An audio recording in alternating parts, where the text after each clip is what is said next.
দীর্ঘদিন আগে ওই কলেজের এক প্রাক্তনী কলেজের পাঠ চুকিয়ে দেবার পর কলেজটাকে তার মৌরুষি পাঠটা বানিয়ে ফেলেছে। ইউনিয়ন রুমের ভেতরে বেলেল্লাপনা চলছে, যাচ্ছে তাই চলছে। তার কারণ কি না, এ প্রভাবশালী। সমস্ত তৃণমূলের প্রভাবশালী নেতার সঙ্গে তার ছবি আমরা সোশ্যাল মিডিয়ায় আপলোড হতে দেখতে পাচ্ছি। শুধু তাই নয়, ওই ইউনিয়ন রুমের ভেতরেই তার মজলিস চলছে এবং পুরো কলেজ জুড়ে তার অলিখিত রাজ।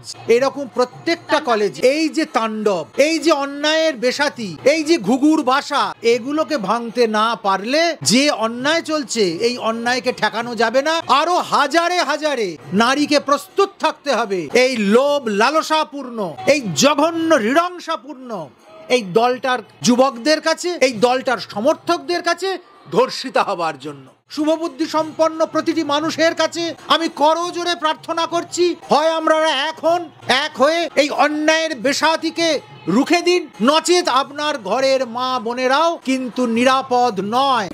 বাংলা হান্টের আরো খবর দেখতে নজর রাখুন। বাংলা খবর মানেই বাংলা হান্ট।